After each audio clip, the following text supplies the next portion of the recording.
Welcome to Fix It Home Improvement, covering projects that every homeowner should know and great products for home and garden.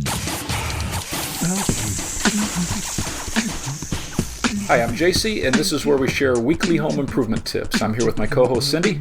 Hello, JC. Hi, Cindy. Today we're going to be giving some tips on roofing and roof care, and we'd like to thank Adrian Damas and Bob Kerr. They've been sharing our podcast on their social platforms. I was doing a little research on some of the first types of roofing for homes, and one of the coolest... How do you research that? Google. What do you type in? First roofs? The history of roofs. So these researchers found a couple of these dwellings in Siberia that were just frozen, and they dug them up. So they dated these dwellings to 40,000 BC, and the roofs were made of woolly mammoth skin. That's wild, huh? And so, people were using wood and mud and straw, and then about 10,000 BC in China, they started using clay to create a really nice roof structure. And then in ancient Rome, they were using terracotta. So ancient Rome was actually called the city of tiled roofs. And in Italian, terracotta means baked earth. So they would dig up the clay. They created these really nice molds that they would press it into, and then they would bake these to create their shingles, basically, for their homes. In the 12th century, King John issued a law in London that all homes had to replace their thatch and reed roofs and replace them with clay tile. Wow. Because there were so many fires. Makes sense. You don't even think about that. And asphalt shingles, they weren't developed until 1893. And what's funny is after they started putting them on homes, they realized that if they added little tiny slate granules to the shingles, it would add to their life, because it absorbs a lot of that UV light from the sun, so they don't dry out as quickly. And that's why they still have all these granules on asphalt shingles. Let's start with the different types of roofing. Okay, so the basic types are asphalt, wood, metal, tile, slate, and plastic polymer. In the U.S., the most common type is asphalt. 4 out of 5 homes have asphalt shingles. Wow, that's a lot. Interesting, huh? So they can be called asphalt or composite shingles, and the most common type is fiberglass, and it's topped with asphalt, and then they put these mineral crystals on top of it to protect it from sunlight. You're going to see 20 and 30-year guarantees pretty regularly, but it pays to really do some research, because when I was looking at some of these, some only have a 10-year warranty, and then you'll see 20, 25, 30, and lifetime. Some manufacturers will also will allow you to pay for a better warranty. So it's nice to spend a few minutes and compare. Right, because there's going to be a price difference, right? And some of them are only a few dollars more for a better warranty. So, it definitely pays to do a little bit of research when you're thinking about shingles. If you're starting to shop for shingles, there's a few terms that are unique to roofing. So you'll see how many squares do you need. So what does that mean? So a square is a 10-foot by 10-foot area. So basically 100 square feet equal 1 square of roofing. Rather than saying how many square feet, which is like everything else. Right. Like let's buy tile. Well, how many square feet. So roofing is sold by the squares, which is a 10-foot. So is that like one pack? Well, no, because like a lot of bundles. So you have to look at that too, because there's many bundles that it takes 3 bundles for 1 square. And then like wood shingles, a lot of those are 4 bundles for 1 square. So for 100 square feet, you need, 3 bundles or 4 bundles. So you really need to look at it. And then you have either 3-tab shingles. So now if we're still talking about asphalt shingles, you have 3-tab shingles or architectural style, or sometimes they're called laminated shingles. And the 3-tab shingles are your less expensive shingles, and they're a rectangular shape, and they have 3 tabs on the bottom, so there's 2 cuts in the bottom portion of the shingle itself, and so it looks like it has 3 flaps on the bottom. And then architectural style, they don't have the tabs, and they can look like slate or wood or tile. And your architectural shingles, not only do they look more attractive, but they have your longest warranties. So many of them are 50-year or lifetime warranties. So do these have cutouts? Most of them don't. In fact, I haven't seen any that have cutouts. All these are shaped like a wood or a tile. Let's talk about what's interesting about the warranties on these shingles. So if you run to your home center and you pick up shingles either from GAF or Owens Corning, which are two of the top-rated companies, to get their lifetime warranty, you have to have it installed by a certified contractor. Which I never knew that. No, I didn't either. So these contractors have been trained by the manufacturer. They know exactly how it should be installed. And so you're really going to get the best life out of the money you spend for these shingles if you have someone like that do it for you.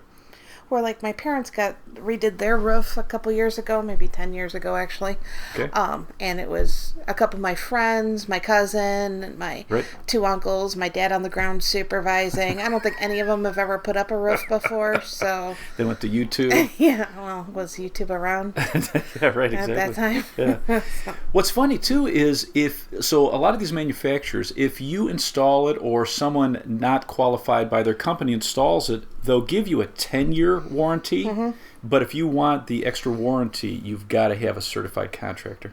How does the manufacturer know that you got it installed by a certified contractor? So the contractor has to register and then show proof of purchase of their system. So different manufacturers, they're going to make sure that you have an ice and water barrier. They're going to make sure that it's not on top of another layer of shingles. So this is called the roofing system? So your roofing system is going to be all these different elements. So underlayment, the type of starter course of shingles, making sure that you have, a second layer of hip and ridge shingles, proper ventilation. So it's a whole checklist that they're required to prove to the manufacturer. And when all that's registered, then you get a lifetime warranty on your shingles. And what's wild is it's great to read the warranty because some of these can be transferred to a second owner and some of them can't. So again, this varies by manufacturer. So if you're in the process of purchasing a new home and the previous owner had just had their shingles done, it's nice to grab that warranty because you want to transfer that to you. Wow, I bet most people don't even think about that. Yeah, probably don't, and a lot of people probably don't even know. But very valuable. If they took the time to have a professional put it in and they registered this warranty, I mean, you're set. You want to talk about wood shingles? Sure. They cost a little more than asphalt. They have a... Really? Yes. Yeah. They have a richer look. Some people consider it more rustic looking. Cedar or redwood shingles can last 30 to 50 years. Wow. Again, depending on the thickness. They're very lightweight, so they're very easy to work with, but they definitely need more maintenance than asphalt. And with these, we talked about asphalt shingles, there's usually 3 bundles per square. For most wood shingles, you're going to have 4 bundles per square. Another type of roofing that's really becoming popular is metal, so it doesn't really come like shingles. It comes in long sheets, and they use a variety of metals. They're using stainless steel, copper, aluminum, and tin.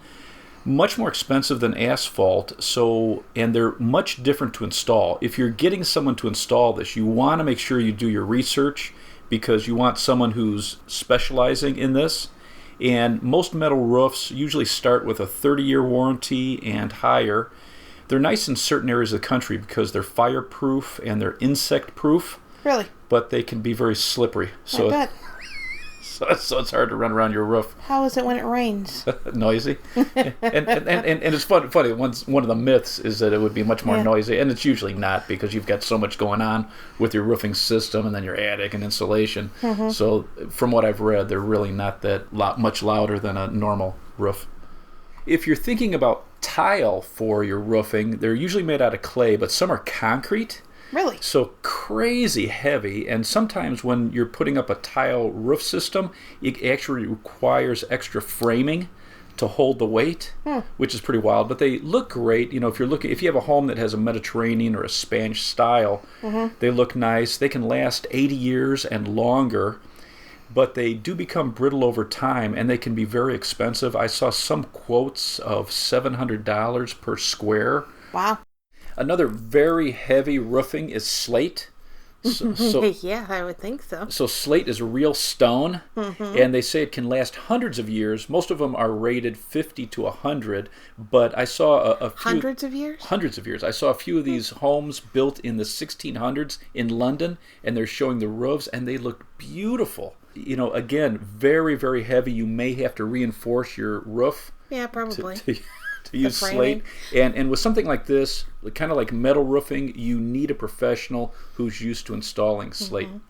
Probably shouldn't walk on it either. Right, absolutely. That's one of the tips. Do not walk on Slate. Yeah. A roofing that's become very popular are the plastic polymers. So these are synthetic, high-tech plastic shingles that are made to look like either slate or wood shake. And they're impact resistant, fire retardant. They stand up to a wide range of temperatures, and they don't get picked up by the wind as easily as like an asphalt shingle. How long do they last? So these start at usually a 50-year warranty and up. So they're considered just state of the art. Well, some experts say they think it'll last like 100 years. Absolutely. Yeah, very interesting. So when I'm building my dream home, this is what I'm going with? That's it, plastic polymer. One of the top-rated companies we saw was Da Vinci Roofscapes. And go to their website. I mean, they just have such beautiful roofs. I mean, yeah, very interesting. It's hard to believe a lot of them are plastic. Yeah. So cool. Let's change gears. Okay. How do you know when it's time to replace your roof? So I got some tips from Mark Clement. We talked to him in our grill episode. Him and his wife Teresa have My Fix It Up Life. They have a YouTube channel, a podcast, and a radio show. So they're very busy people. Yeah, and they're both contractors, so very knowledgeable. One of the key things is how old is your roof? Ask the previous owner or, find out when your home was built. And if you have asphalt shingles, if it's 20 to 25 years, it's time to start thinking about a new roof. And use a ladder and get up there and inspect it. Inspect the shingles. If you don't have a ladder, you can use binoculars just to get a feel for what's going on. How often should you do that? That's a great routine that I think every homeowner, once a year, you should be up on your roof looking at the shingles, see if they're starting to dry out and curl up, see if you have a lot of the missing granules that are, if you have asphalt. If you have wood or other type, you're looking for cracks and damage. Anywhere where you have the shingles meeting something or vents or chimneys or vent stacks for your plumbing, you want to make sure that that's all sound, there's nothing missing. Inside, you're looking for watermarks on your ceiling that's giving you a hint. And then another routine is get up in the attic at least once a year. And you can do a couple things. One, we're looking for bats. Bats, I knew that was coming. And then during the day, get up there, turn off any lights inside the attic, and then see if you see any pinholes of light in your roofing. That's kind of a guide.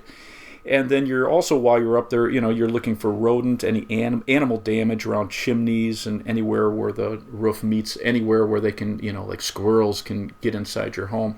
So just by doing something like this once a year, it's going to give you a real good feel for what shape your roof is in.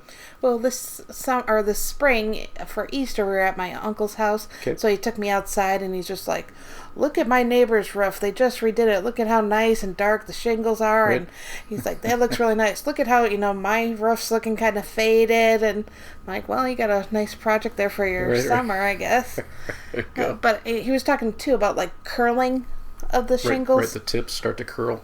So, something I've always heard is that you could put a second layer of shingles on top of your existing roof. Is that true?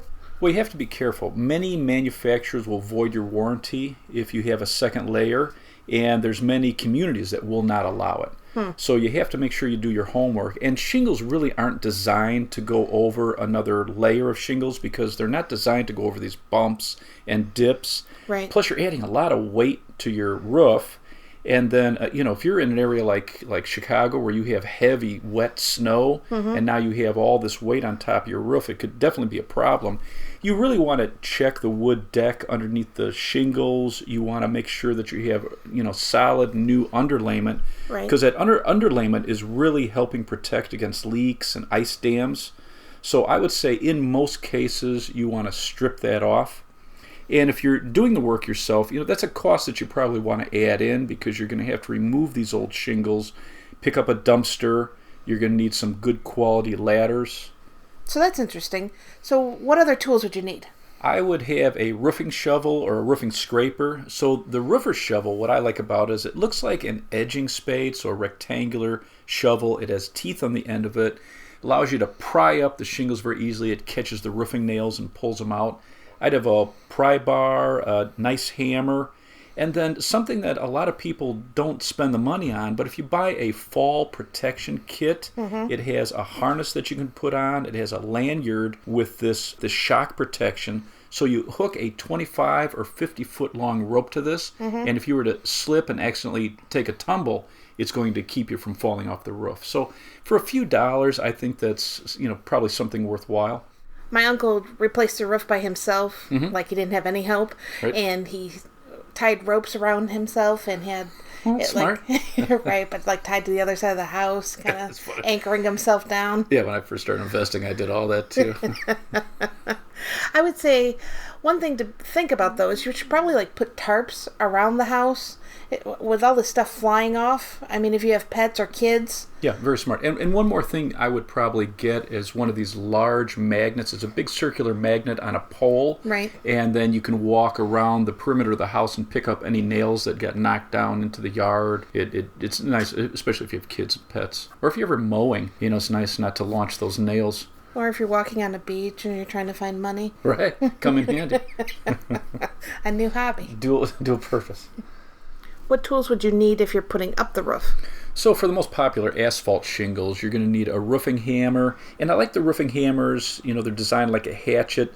I like the style with a retractable razor knife so that you can cut your asphalt shingles. There's a depth gauge that's on this so that you can make sure that you're setting the right depth each layer of your shingles. I would grab a couple of 2x4s to create braces while you're working and some 16 penny nails to drive them in. You know what the D stands for? So you have 16 penny nails. They're usually shown as 16D. No. So the D is a reference back to the Roman coin, the denarius, which is also the name of the English penny. Weird, huh? Why would anybody know that? Well, the Romans did. So it took... And now our listeners, yay. So 100 3.5-inch nails cost 16 pennies. So it's a 16 penny nail is where that came from. And like a 2.5-inch nail, 100 of those cost six pennies. So those are 60. That's the size for that. Weird, huh? And they found bronze nails excavated in Egypt dating back to 3400 BC. So they had blacksmiths creating nails that we can confirm all the way back to 3400 BC. Wild, huh? Is this our wall anchor episode? Did I just flash back to that? Once you get up your old shingles, you may need some flashing. You want to check... What's flashing? So flashing are metal strips where you would put to prevent water from getting to the wood deck. So where you have two different roof lines meeting, it creates that valley. You're going to put flashing there. So it's like around vents? You can put it around vents, around the chimney. So anywhere where you have a transition from the shingles to something else, you're going to put this flashing. This is like the metal stuff that came in like in a roll? Right, exactly. And then you're going to want to check the wood deck to make sure that's in good shape. In most cases, when you tear up your old shingles, you're probably going to put down all new underlayment.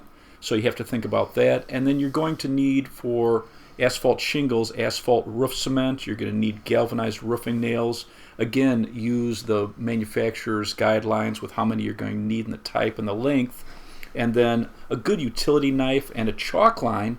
And that's the main things that you'll need. So it's not a lot of materials to re-roof it yourself. But it is a lot of planning, I think. Absolutely. It's more than just going to the home center saying I need, Right. X amount of bundles to Right. to re-shingle my house. Definitely do your research, and I've done a few roofs. They turn out great doing it yourself, but take the time to get the knowledge and a good step-by-step instruction. So, do we have any tips about picking a contractor? One site I found, it was Owens Corning. They have a homeowners resource page on their website, which I thought was really nice. So you can find a contractor by zip code, and these contractors are approved by Owens Corning. It meets their standards, it's gone through their training, and they guarantee their warranties, some of these lifetime warranties. So I think that's a nice resource. Also, the National Roofing Contractors Association. So their website is the nrca.net. And this is a non-profit trade association, which is really nice because they have classes and certification for safety, for education, for these contractors. Anybody on their website, so they actually have an interesting additional website. They created this. It's called everybodyneedsaroof.com, and they have a ton of information on roofing, some tips on how to hire a contractor, and then they also have this trade association. So if you find a contractor that's part of this NRCA, you know that they're staying up on all the trends and they're educated in roofing. You need to do a little research. Even if these companies, these contractors are coming around to your neighborhood, passing out flyers saying, I'll do a free inspection for your roof, you need to check them out. Right. And just because, 10 of your neighbors all went with the same company doesn't mean that they're a legit company. Sure. I would check that they have a permanent place of business, and I would get copies of their insurance and workers' comp mailed to you directly from their insurance company. Check that they're licensed and bonded, and how you do this is you're going to call the state licensing board for what the requirements are, and they'll help you with that. And then take a look at their website. They should be a member of some type of national association like the NRCA. Look at their awards, certifications, their affiliations. Like if they're affiliated with GAF or Owens Corning, you know that they have the education to put this up properly and get you your warranty. And then when you look at the contract, make sure you read the warranty. Right. Well, a couple months ago, we were doing a project at my dad's house, and he was laughing because there was cop cars at the end of the block, and there was these roofers that just came to his door and said, "Hey, I'm with your insurance company. I'm here to inspect your roof to make sure it's okay." My dad's like, "Oh yeah, what's my insurance company?" That's and great. So they're like, "I don't know, but we'll be covered under your insurance." And so he kicked them out, and so then he called the police. That's so fun. Because he's like, "I'm pretty sure they don't have a permit and they're not a real company." And it's probably nice to protect maybe older people around there who might be taken advantage of. Let's talk about how to care for your roof. Okay, I would keep tree limbs off the roof. Any leaves, twigs, any debris that you can see, make sure that you get it off because it can stop the flow of water. It can cause a leak and also rot the wood underneath your shingles. So like Frisbees and everything, toys. yeah, man, the amount of balls that I had in my gutters over the years. And then remove this debris by hand, or a leaf blower is really handy, or a very soft broom. We do not want to apply too much, especially asphalt shingles. We do not want to apply too much pressure, get too aggressive on it. We don't want to move all of those granules off of it because that's helping protect it against sunlight. What about like algae and moss? So algae is weird. These spores get on your roof and it creates these dark streaks. Yeah. And then moss, like in the U.S., usually the north side of the roof, this moss can build up, and it's weird. It can create little areas where it blocks water. It can cause leaks. Again, we're worried about the wood underneath the shingles. So we need to keep it free of this. You don't want to use a pressure washer because you can damage the shingles. A couple of the homemade recipes, they have like diluted bleach or TSP. But whenever we're dealing with chemicals like this, we're worried about the plants underneath. We're worried about the siding, clothing, pets, kids. So you want to make sure that you're checking the warranty for what can be used on your type of shingle. A cool product I found that was rated very high for removing those stains on a roof is called Roof Ox, ROOFOX. Wow, I didn't think we were going to get to spell anything in this episode. And this uses oxygen bleach to remove roof stains. So chlorine bleach, highly toxic, terrible, it's very caustic. But oxygen bleach is made from soda ash and hydrogen peroxide. So it's considered environmentally friendly and non-toxic if you use it according to the instructions. Wow. Is that fascinating? So what do you do? So you would think that anything that's called bleach is bad, but this is completely non-toxic if used as directed. So it's pretty wild. So you put it in these sprayers, a hose end sprayer, you spray it up there, and it just removes the stains. So very easy way to do it. And then if you have mold, mildew, moss, lichen, algae, so if you've got stuff growing on top of your roof, one of the highest rated forever, and we sold this all the time at the hardware stores, is Wet and Forget Outdoor. And you spray it on, it just grabs hold of all these things, moss and mildew, and then every time it rains or with the wind, it slowly starts dragging it off and pulling it off. So you spray this on once or twice a year, and nature does the job. So by the end of the year, most of this stuff is pulled off. So when it rains, Just amazing. Works. Yeah, very simple. Again, non-toxic. It's rated very high. There's no bleach. It's safe for any surfaces. What else can you use on your roof? They have kits that you can purchase in some home centers that are copper and zinc strips, and you're putting this under the shingles on the top row of the roof, and it gives off these particles, and it actually kills mold and mildew over time. Really? So that's a very interesting tip. And then Owens Corning and GAF, and there's a bunch of other companies that actually have algae-resistant shingles. So they're a 10-year no algae shingle, and it has very tiny particles of zinc or copper in the granules. So you know how you have like an asphalt shingle and you have those granules normally to protect against sun? Well, this has particles that will prevent mold and mildew and algae. Wild, huh? Crazy. Do you have anything else to add? I would say just, inspect the roof once a year, get in the attic, get on top of it. So probably in early spring after winter. Yeah, nice routine. Keep it clean. If you're doing it yourself or hiring somebody, look at the warranty of the type of roofing that you're getting. See what's required so that you get the best warranty and the longest life out of it. So let's wrap this up. If you'd like to subscribe to our podcast, you can subscribe on iTunes or Stitcher. If you enjoyed it, please leave us a review. You can check out our home improvement videos on our YouTube channel, Fix It Home Improvement. And you can subscribe there as well. You can email us at fixitpodcast@gmail.com. Thank you for listening. Talk to you next week.